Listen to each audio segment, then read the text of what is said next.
All right, this is a little thing for your Engine Performance 2 and your Engine Performance 1 people, and this is a lot of this stuff is there's some new technology out there. And have you seen a spark plug that looks like that one before? What's peculiar about it?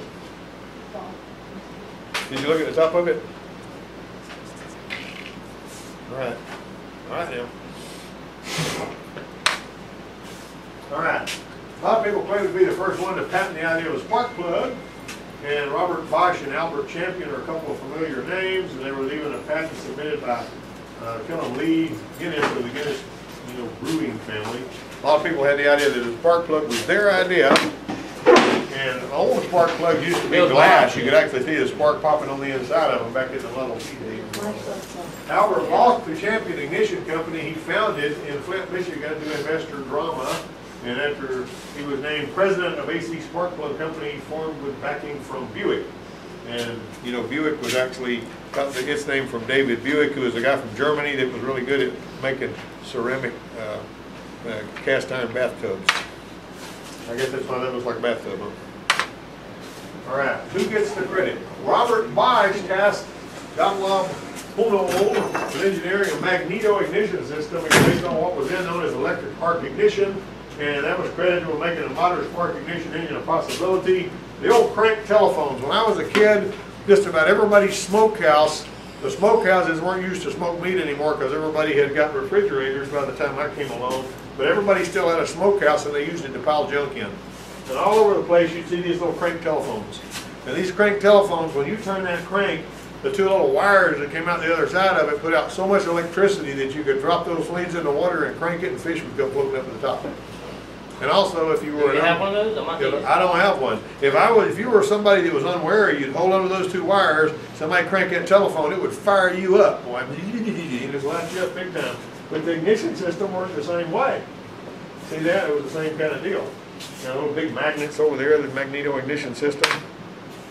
Now, no engine's going to run without the right amount of homemade lightning, and it takes a lot of voltage to punch through plain old atmosphere, let alone compression in a combustion chamber. The one thing that happens is you got gasoline molecules that provide a current path through that compressed atmosphere.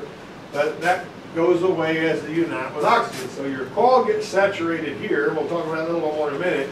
Your kilovolt builds up, and then it releases that. That's when the spark jumps across the gap. This is how long the spark burns. It takes more to punch that gap than it does for it to keep burning.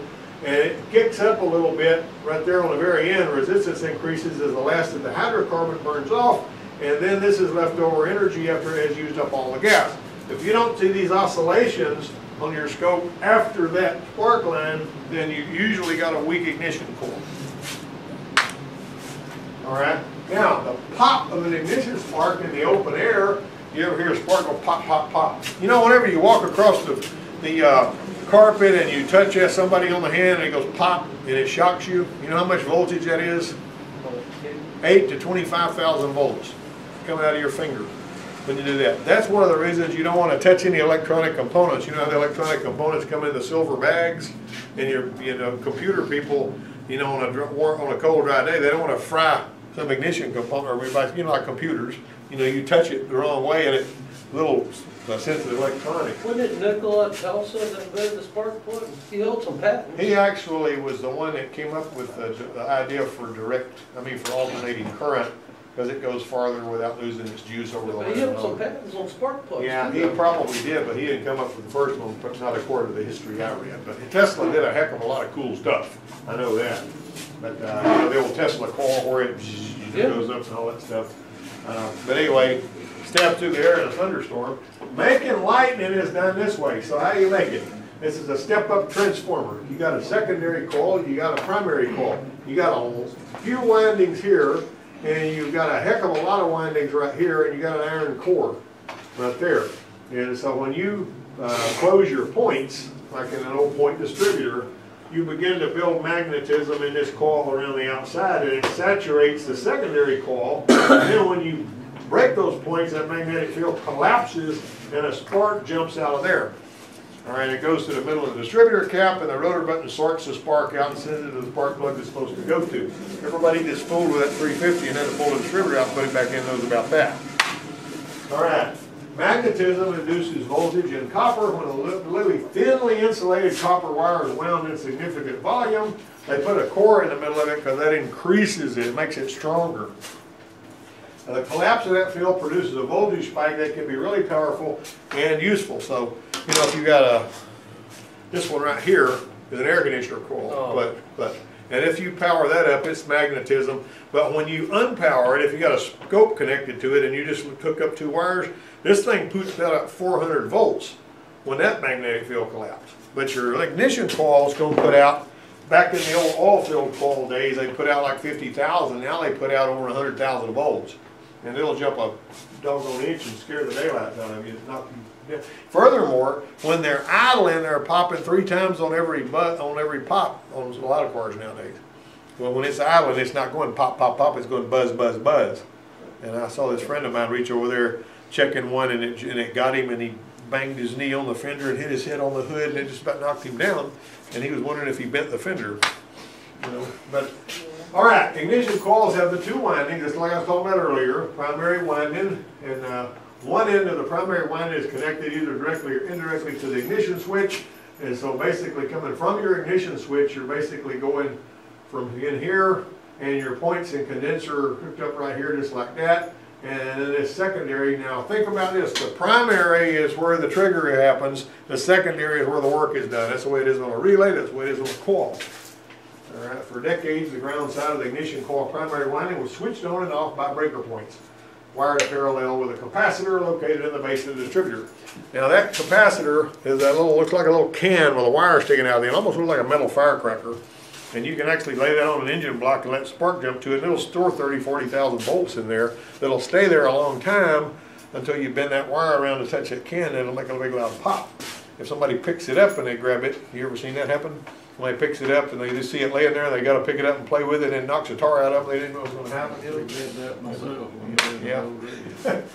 Well, 6 cylinders had 6 bumps. These points would open and close 6 times on a 6-cylinder. 8 cylinders have 8 bumps. Some of the hot rod cars had 2 sets of points in them, so they would open like this, and it would give you a little bit more coil saturation time. And so your Dodges had 2 sets of points in the distributor. There's that condenser I was talking about, right there. And it's kind of archaic. Turns half crankshaft speed, same speed as the camshaft. The distributor turns same speed as the camshaft. Even on the ones that's got it under the Japanese cars, they got it on the end of one of the camshafts and all. You get a speck of dust between the points, it won't fire.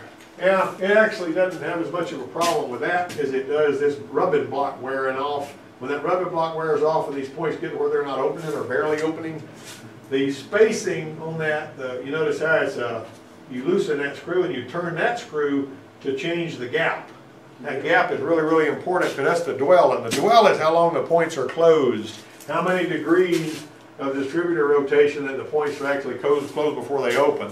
And so there's a dwell meter that you can actually use to set that with, but you guys aren't going to be fooling with points in a long time anyway. But I was working with this back whenever I first started. Everything had points in it, and there was almost no electronic ignition.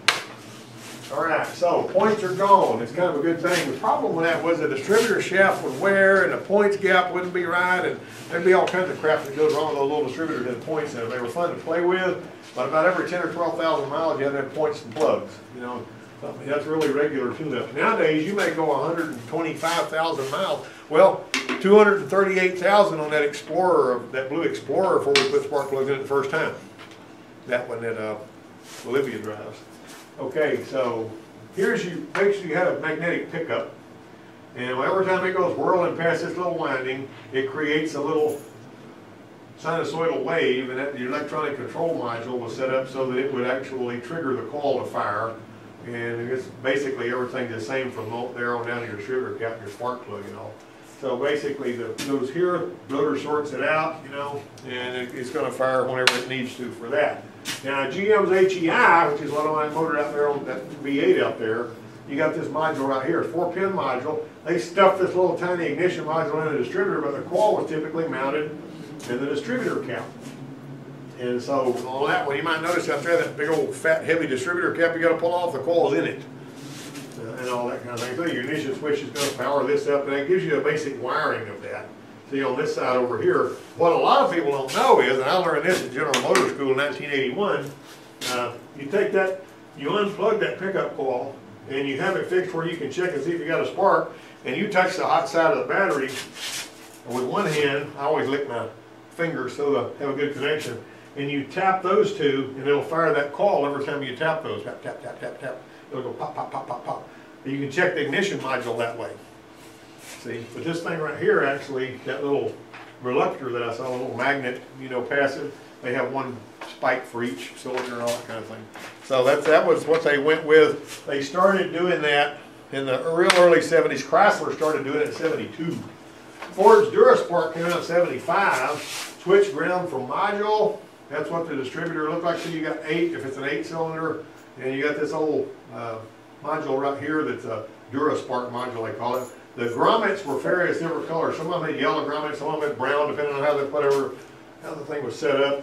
And this is not very difficult to understand. You know, hot in start is white, hot in run is red. I had an old pickup one time, and if you ever see a bunch of the gummy stuff running out of this coming down the fender, that thing's on its last legs, and it may run if it's running and popping and snorting, and it's got one of these kind, if you turn it just past the run position to the start position, it runs better. You know the module is bad. I've run into that a few times. But it's still using the same old oil-filled coil. And that green wire coming out of there was what triggered that. And then basically you had the black wire, the ground right here comes from that screw. And this module uses that ground to trigger that coil to fire. Now these other two, the orange and the blue, the orange and the purple, that's your pickup coil. You see the orange and the purple up there. And that's the way the old Fords work. Now that was a 72 Chrysler. This one right here, when they came out, well, this one here, I've got a board with all these different ignition systems on it in there. And there was a ballast resistor up here. Ford used a resistor wire. The ballast resistor, whenever you started it up, you were starting it up, and it would start on 12 volts. And going to the coil, and then when you came back to run, it would have about 8 volts going to it. And then on this one right here, the way you test that one is, if you wanted to check that module, if you unplugged your distributor wires and you just shorted the 2 wires together going into that module, it go pop, pop, pop, pop, and it'll pop the coil that way. And I've done that. I actually took a Ford module once and wired it up to a Chrysler ignition, a Chrysler distributor. I took a Chrysler distributor right into a Ford module and made it run. The only problem was you had to retard the timing to get it to start and pull it around there before you could drive it. And I wasn't going to do that every time I drove my truck. All right, PCM needs reference to click the injectors in time with engine speed, so they actually started putting extra pins on this module here. And so your engine controller, electronic spark timing mode, HEI reference, the 5-volt bypass, and what you would do, you would see this wire here on the older trucks like the one you've got with the TBI. To set the timing on that one, you would disconnect that wire right there, which would be brown with a black stripe. And it might be out there on the firewall on the passenger side, or it might be up under the glove box, depending on how the truck's outfitted. When you unplug that stops the engine controller from screwing around with the timing, so you can set the timing with the distributor, get it set right, plug your timing connector back in, clear your code, and you're good to go. All right. Now, Hall Effect replaced the reluctor. Hall Effect's got these little windows that pass between there, and that was how this looks right here. And then basically it's going to send a signal to a module that's going to fire the coil on that, you know. And originally this was created, I read this somewhere, that this Hall Effect system was created by a dentist. And I don't know what in the Sam Hill a dentist used that for, but the guy that's named Paul that came up with it, I read somewhere was a dentist. I'm sure if that's not the way it is, then somebody will send me a message on my YouTube channel to tell me that's not true, blah, blah, blah, and all that. Every now and then I get those. Forged TFI with Hall Effect. PIP, profile ignition pickup. That's how it tells how fast the engine's spinning and when to fire stuff. Spout, that's spark output. You unplug your spark output. It's got a little jumper plug. It's gonna, so you unplug out and set your timing, kind of like on the GM. There's your start, there's your TFI power, your coil. There was a variation of this that had a black module and all that, but one way or another, that's how those were set up. I've actually got one of those on my ignition board. I'm gonna show you all too whenever I get it over here. And then whenever you crank it up, you basically got your that power wire. These are fairly easy to check. If you unplug those connectors down there and you know what all these are, you can pretty well check it. I built a thing where I actually took where you could plug. I have a module that you could plug in between the harness and that, you know, they had one of these connectors off of it, and it would start on my module. I put a heat sink on it because it get real hot, and I would troubleshoot a lot of them like that. And I even put a little LED in there to see if the pip was working.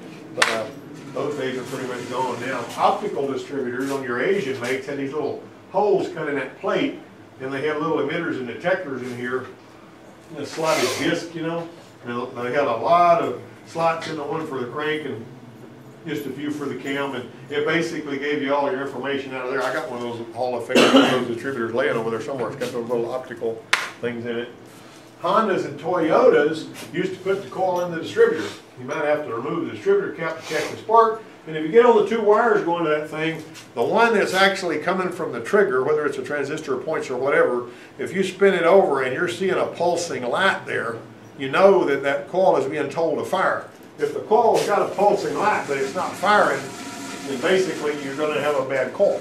Or if the coil is really weak, like if it won't jump at about 1/4 of an inch, that means that you got a bad coil and you need to put a stronger coil on there.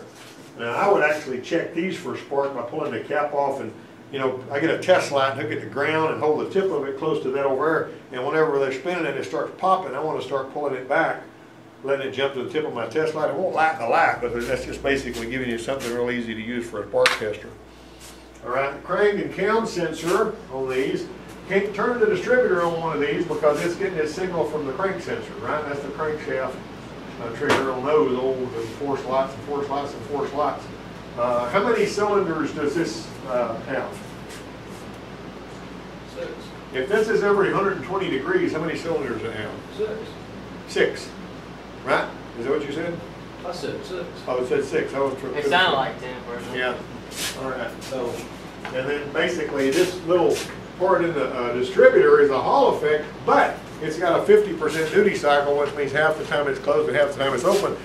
Now, if you start turning this, trying to set the timing, you're going to screw up your rotor alignment, and if you've got it where the distributor rotor alignment's a little bit out, it's going to start jumping back and getting the post behind it. It's going to surge when you're driving down the road, because when you're driving down the road, the timing's at about 45 or 50 degrees, and that's going to cause issues. So that's got to be lined up just right. There's a way to do that.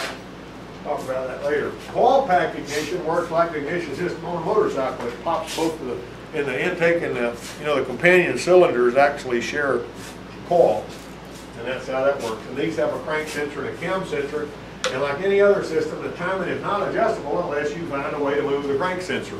You know, if you could put an adjustment on the crank sensor so you could move it to a different spot, you can change the timing of why do you want to. It's already set up anyway. The cool thing about these is you just buckle everything together, particularly if it's coil on plug. Back in the day, when you rebuilt a motor, you'd have to put a distributor in there and get it timed right and set the timing and all that kind of stuff. And, but now, you know, you just buckle it all together and fire it up. One coil on these Toyotas, on these V6s, sits right on top of the spark plug, and another wire leaves the coil and goes to the companion cylinder on the other side of the engine. I thought that was pretty cool. I mean, you got one long spark plug wire, and then you got one sitting right on there, which is, I mean, they fire, these two fire all at the same time, just like before, but they, obviously, they got to be wired up right. Tell you something else, on some of these little 4-cylinder coil pack Kias and stuff, you can't hook the companions up backwards or you'll have trouble. Now, when you got companions plugs firing like that, one of the sparks is going in and the other one's going out. That's why a lot of times when you pull them out, you may see the ground electrode worn more on one side and the center electrode worn more on the other side. That's just the way that is. All right, now the coil near plug is like on our GMC out there. You got the coil and it's only about 5 or 6 inches from the plug. You can actually change those wires on those. And that's how those things work. And this is how that's got, your spark plug's coming out here. You got your ignition control signal, ignition 1 voltage, and then your low reference, and then you got ground. And so basically that is, just, I mean, you basically have 4 wires going to those, so be aware of that. These ignition coils on these other GM ones like here, GM Vortec are set up like that. That was like on your Trailblazer. You got that kind of ignition system on that. These have to be changed fairly regularly. The ones on the GMC, the coil near plug, where they almost give them no trouble at all. They do it really, really well. And basically, the spark plug right in the middle on that, sort of a Hemi design of sorts, but they don't call it a Hemi because that's a Chrysler thing. All right, so on your cop coils, you got this magnetic core, you got a primary coil, mold compound, and all that. These right here, on the Fords particularly, back, you know, the conventional wisdom is if you pull the plug wires and it doesn't have somewhere to go, the spark's gonna find somewhere to go screw something up. On the Fords, to have a stress test on the coil, they have you put the IDS with a scope module part of it on there, hook something on top of the coil so it can basically read that oscillation, turn the coil up so it can't fire to anywhere. And then you see what that pattern looks like and tell you if you got a bad coil or not. But these cop coils are sometimes aggravating to find out which cylinder is skipping if you don't have the right equipment. Types of plugs, you got a conventional plug, a supplementary gap plug, see how that was firing from the side. Then you got a surface discharge plug, you ever seen one like that? Doesn't even have a ground electrode, it just fires over the side. That little clearance between the insulator and supplementary gap reduces carbon accumulation by preventing combustion gases from reaching that area. So when carbon does accumulate, it diverts the voltage from the side electrode, it follows the carbon path. And what a carbon path is, if you've ever seen the, if sometimes you may have one that's skipping on a coil pack vehicle, you pull the spark plug wire off, and you may see a black carbon track down the side of the spark plug. It looks like a crack. But it's not a crack, it's basically where the spark's been jumping down the side of the plug because there's too much resistance in the plug. And if you ever replace the plugs without replacing the wire boot, there's a carbon track inside that boot and it's going to start following it again. Everything else. I had actually had one to come back on me for that, and I learned after that one time never to do that again. Always replace the wires in the plugs if you got carbon track on the outside of the plug. All right, let me whack that. Uh-oh, there we go. Lack of proper cleaning and improper torque are the most common mistake. What is that washer on a spark plug for? To see it in there. Huh? See it in there. No, it ain't just seated in there. Second-rate amateur, didn't know what the washer was for. Carries heat out of the plug. Now this was one that the boy cross-threaded, and he just got a little ways in there. And if your plug is down in a hole, you don't just throw the plug down in the hole and hope it'll be aight. You know, because we've actually had people do that. Get a piece of hose or something, or a plug socket that'll hold the plug and put it down there and start it. I like to start with a piece of hose that goes as far as I can with my fingers, and then I torque it to about 15 foot-pounds. That's Delco's number, okay? Now this one here wasn't screwed all the way down. That was the only thing that was done wrong. I want you to pass that plug around. This is what happened on that motor when you didn't screw it all the way down. That washer wasn't carrying heat out of the plug, and look at the tip of the plug, it's scorched. Spark plugs that are worn out and require a change have typically been in the cylinder head a long time. You gotta be careful when you're pulling them out. I've done it to my 44 one time. You go all the way down, make sure that they're good and tight. That little bevel seats like that too. All right, see these plugs here? What happened here? Both of them are from the same cylinder. You know, some of these Rangers have got 8 plugs, got 2 plugs per cylinder. Yeah. Both of these spark plugs came out of the same cylinder, and Amber's brother replaced all of the spark plugs, and in a very short period of time, the new plugs he put in looked just like that. What in the Sam Hill's going to cause that? I'd seen that before, and basically what he had was valves, intake valves that had carbon on it, wasn't closing enough, and it was basically like taking the torch, Jordan, taking the torch. Remember how the torch gets things really hot? And it's like having a torch in there all the time, just blowing on those spark plugs. And so basically you had to have clean the carbon off the valves, have a valve job done. If you got a valve that's not seating good, it will cause that kind of thing. A lot of times, a lot of people have never seen that, but I've seen it more than once. And so a lot of techs will simply thread the new plug in without cleaning the threads, which can lead to a plug not sealing properly sometimes. Although most of us, if they thread in okay, that's fine. Now if you ever have to fix the spark plug threads, you start air blowing into the intake or into the carburetor or whatever, turn the engine over until you feel the air blowing out that spark plug hole. Then when you run your tap down in there, all of those little pieces that are breaking off are coming back out. You hadn't lived until you've done a 10-cylinder van that's got a spark plug up in there somewhere where you can't hardly get to it, and you got to fix the threads on that darn thing. Where you just basically have to reach way off up in there and hope that everything's going to be okay. And I'll tell you a little more about that. Now, you remember, I've seen some of the GM spark plugs that are like this. Everybody ever change any of these? If you ever do, you'll just have to rip the spark plug wires all to shreds to get them off of there. That thing will vulcanize to that rubber like you can't believe. All right, now, they had the dielectric strength of these insulators. Might make these ribs less important, but I despise those spark plugs. These right here, see how that spark is running down the outside of that plug like I was talking about? This one right here is supposed to prevent that.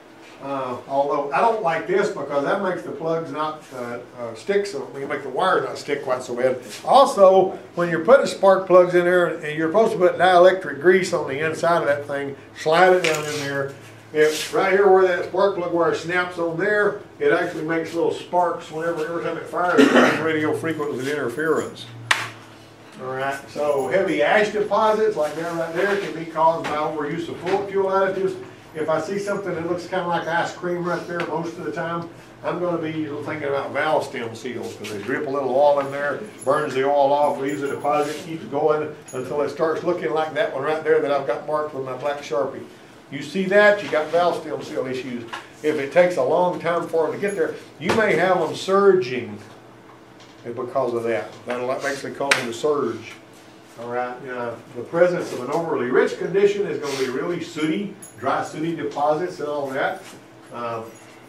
Champion plugs already have a certain level of lubricity built into them. They're talking about that. You know, Champion spark plugs are kind of peculiar. They're not like anybody else's spark plugs. You know, sometimes I use them for OEM. On an E-core coil pack and cop coils, the spark should be downright scary. It ought to stretch about an inch when no start checking.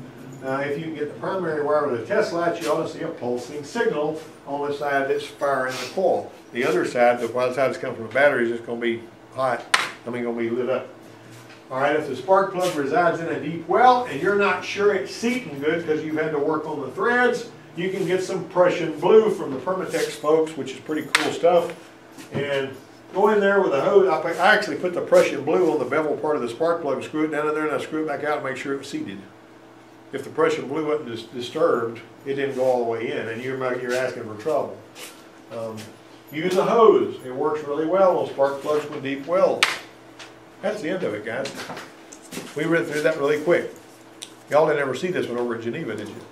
No. We've seen some of it, a little bit of it, but not all. All right, so anybody got any questions or comments? By the way, you're supposed to turn in your notes and I'll grade your notes, okay? If you didn't take notes, I'll have to do this again tomorrow. Okay. You got notes, okay. All right, anybody? So you got a spark plug story? You had something you said earlier. Oh, on my 40 floor, I would change spark plug and wires on them because I shake my valve covers off and put the new gas in them. We did that. My bolt broke from a valve cover, so I had to tap that out the next day. And I was mad and I went home. So I come back the next day and fixed it. Put the spark plug on there. I crossed the spark plug wires. And it wasn't running nowhere at all. It idled just fine, but then when you go down the road, it starts skidding and sputtering and misfiring. I pulled the spark plugs out, put the right spark plugs right where I was supposed to. I looked them up, and the last spark plug on the right, I guess it was number 6. It felt like it was all the way in there, and it kept trying to strip out. Is what it felt like. It kept trying to strip out when I was tightening it. Apparently, I didn't have the socket on there all the way, and it kept slipping off of it. Yeah. And it made it cause it to run really horrible. That's why I thought I blew the motor up in it, but I didn't. I got up one time at dark out there, and I trunked it up. And I saw a spark jump into the block. Yeah. I said, that's what was wrong with it. Yeah. Got up and trunked it up and run fine, but those were. I remember when you were fighting with that. Yeah. You worked on that thing. All right. Did everybody have a good time today? Yeah. Is everybody really excited to learn about spark plugs, or did we put you to sleep? My eye hurts. Yeah.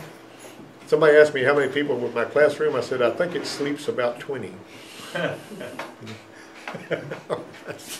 All right. Y'all are good.